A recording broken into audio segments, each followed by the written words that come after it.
It's Valentine's Day, 2026. You're on a boat somewhere off the coast of Bali, one of the most beautiful places on Earth. The water is that impossible shade of turquoise. The sun is hitting everything just right. Your girlfriend is laughing, the kind of laugh you want to hear for the rest of your life. You're with friends. You're young, you have money, you have time. It's a moment that many have dreamed of, but you're really living it. Then your girlfriend takes out her phone, snaps a few pictures, and posts them to her Instagram to 200,000 followers, all of whom are about to see just how perfect your life looks right now. The caption, "Fuck 14th February, love you every day," and a black heart. People scroll past and smile. Cute couple, beautiful backdrop, lucky them. But somewhere, someone else sees that post, and they're not smiling for the same reason. That is where our story begins, but it ends very differently. 11 days later, with a mutilated body scattered in pieces across the eastern coast of Bali. This is the Bali kidnapping case. The young man on that boat was 28-year-old Igor Komarov from Ukraine. His girlfriend, Yeva Mishalova, is a beauty and fashion influencer, working as a model and documenting her life in real time for her loyal social media following. Every trip, every meal, every sunset. The two of them, along with a group of friends, had traveled to Bali for a vacation. Warm, beautiful, seemingly far away from whatever troubles they had back home.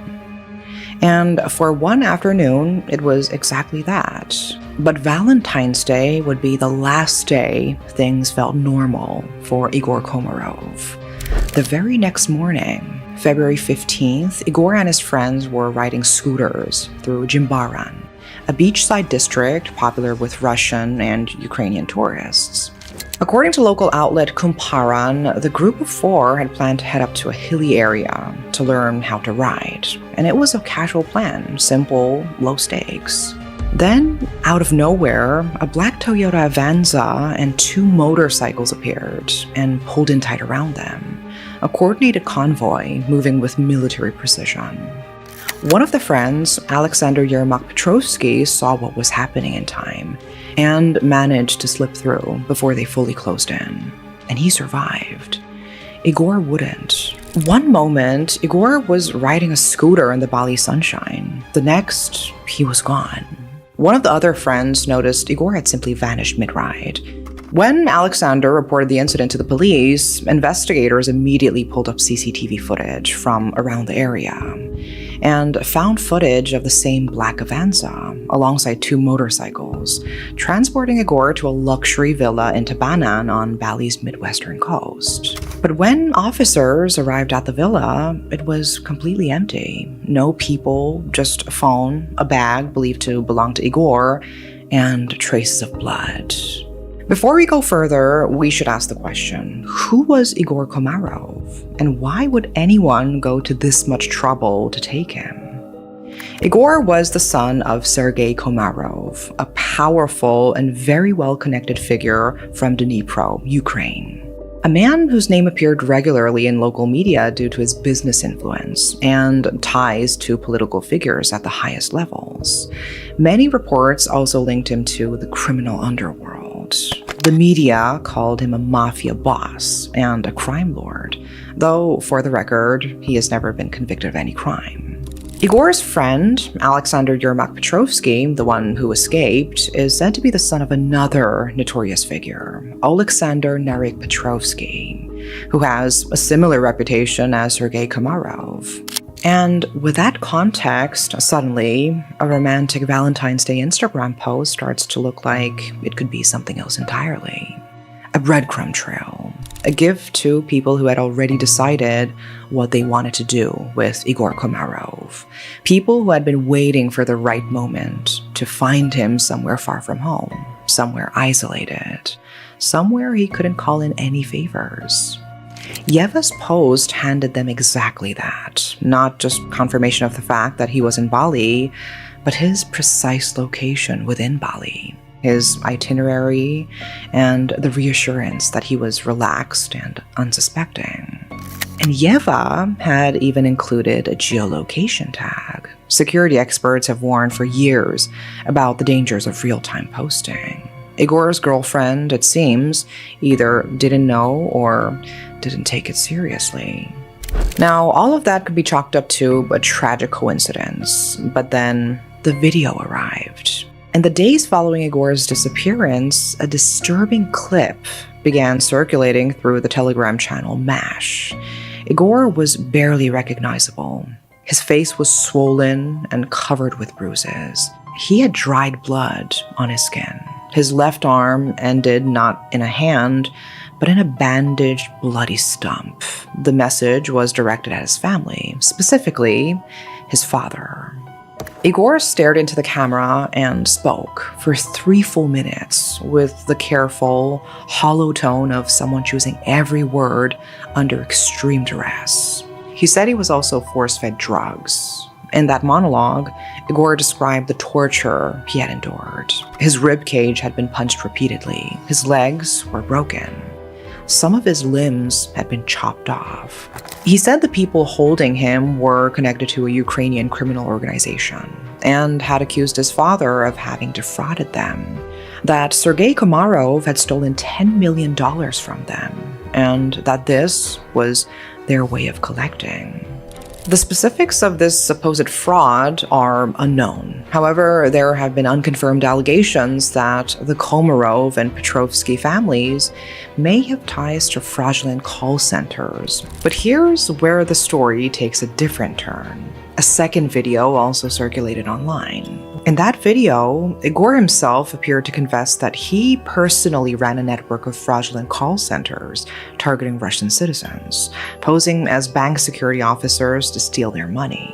He was allegedly earning $15,000 a month from just one of them, all under the protection of Narek Petrovsky. So Igor may not have been just an innocent son caught in his father's whirls. He might have been a direct player in it.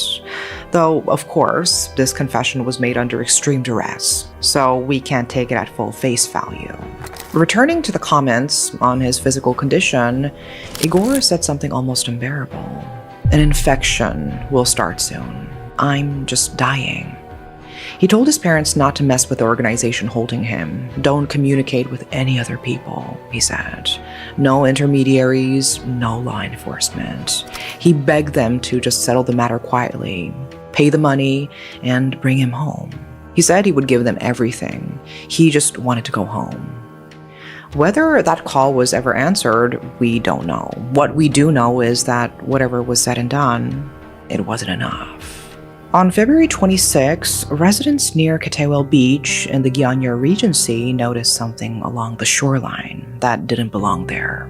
The police were called, and what investigators found confirmed everyone's worst fears. They were human remains, scattered in parts across the area: a head, a torso, arms, and legs, all believed to belong to the same person. The body had clearly been there for several days before anyone had discovered it, and the damp condition of the area had accelerated decomposition, making visual identification nearly impossible. But investigators had one more lead to work with.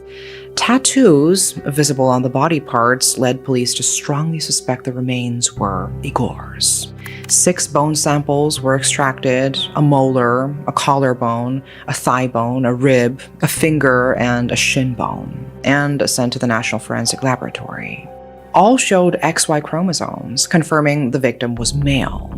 And those 6 samples were then compared against the blood found inside the black Avanza that had been located.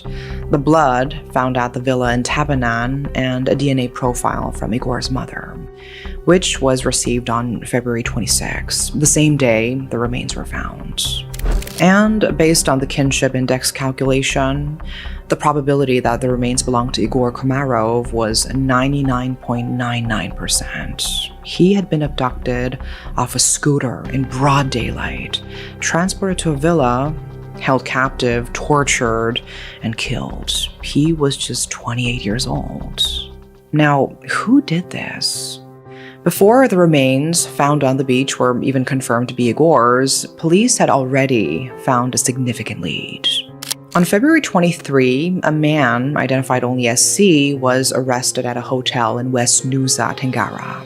Not for anything directly connected to the kidnapping, but for using a fake passport to rent vehicles. Specifically, a black Toyota Avanza and 2 motorcycles from a car rental business in the Badung area.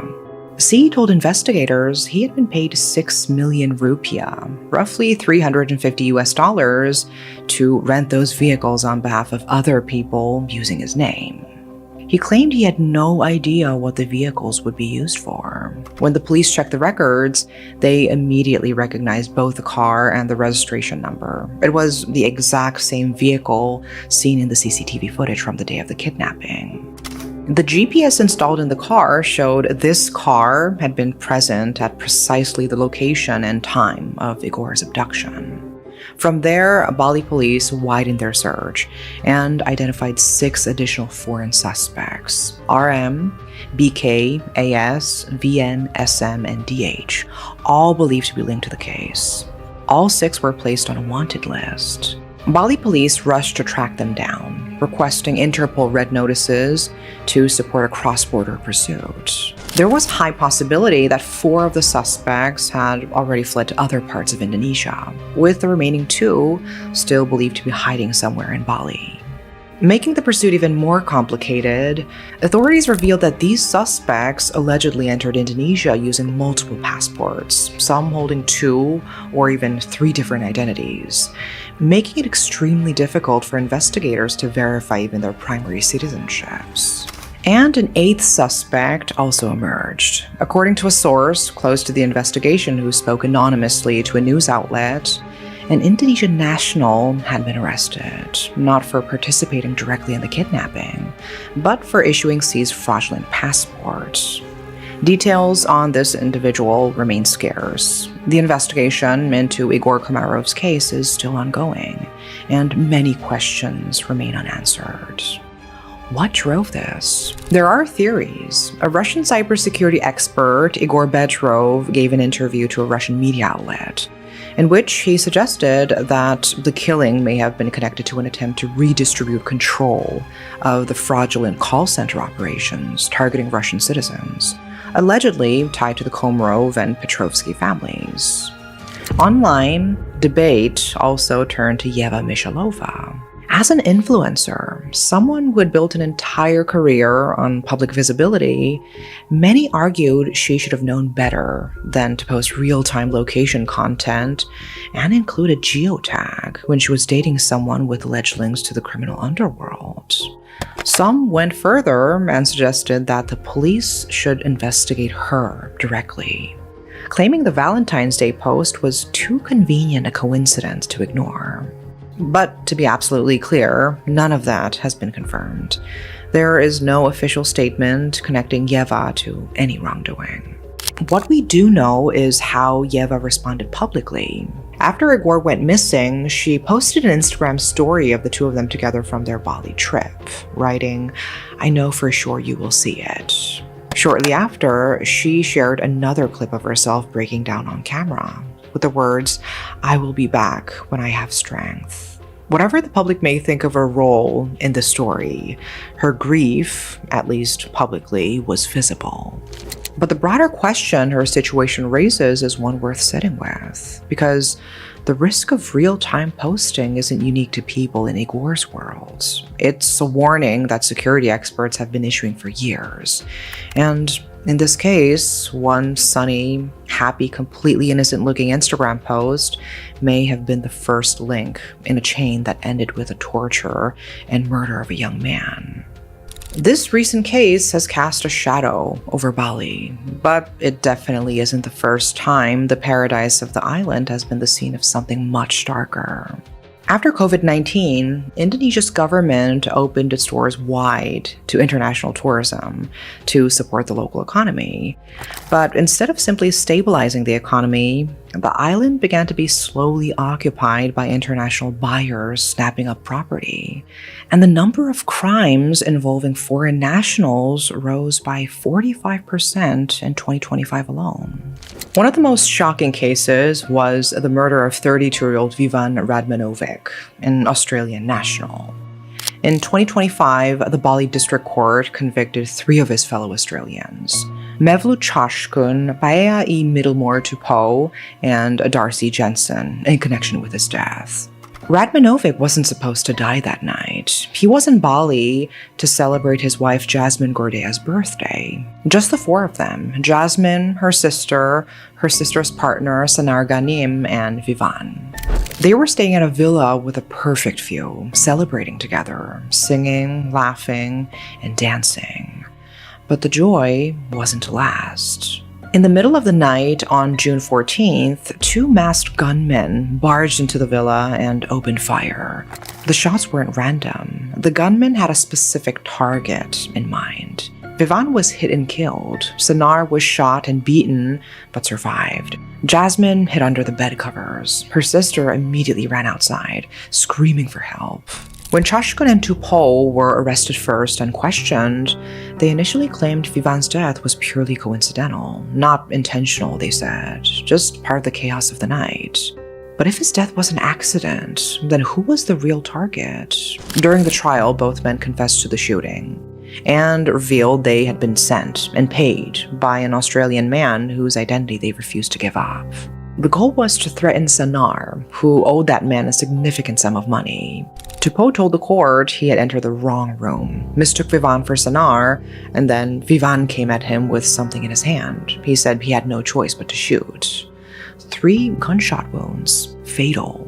Chashkun, for his part, told the court he had been offered money and a free trip to Bali simply to threaten someone, and that by the time he realized the full scale of what he had agreed to, he felt he was in too deep, particularly after being instructed to pick up the handgun he would use.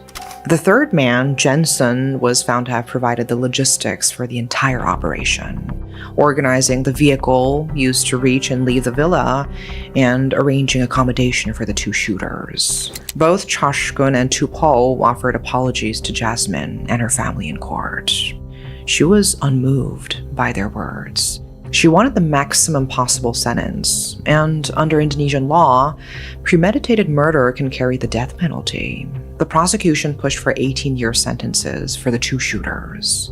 The sentences handed down were 16 years each for Chashkun and Tupou and 12 years for Jensen. The reaction was swift and sharp. Jasmine's legal team publicly stated that the sentence revealed a deeply worrying gap between the severity of the act and the punishment imposed. They pointed out that while previous firearms attacks had occurred in Bali, this was on an entirely different level, a highly brutal, organized, premeditated operation. Sentencing the perpetrators of such a crime to only 12 years, they argued, gave Indonesia a bad image and sent the wrong message to the world, that Indonesia is willing to compromise when it comes to illegal use of firearms. Such a message, they said, that might taint Indonesia's name forever. The judge, for his part, stated the sentence reflected Vivan's role as his family's breadwinner, and the fact that his family had not forgiven the perpetrators for their loss. The sentence stood. And so Bali finds itself at a crossroads, an island of extraordinary beauty, one referred to as the Island of Gods, a place millions of people dream about, now carrying a growing weight of violent crime. An island where tourists continue to arrive in record numbers, and where, in recent years, some visitors have brought with them a darkness the island was never prepared for. Igor Komarov's case is still unfolding. Suspects are still being hunted across international borders.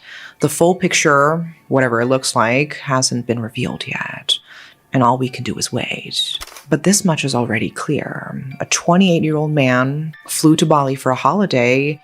His girlfriend posted a picture on Instagram with a geotag, and somewhere on the other side of the screen, someone who had been looking for him finally knew exactly where he was. It's the banality of how it started. A boat, a blue sky, a post that 200,000 people scrolled past without a second thought. And one person who didn't. That is all for today. Thanks for watching.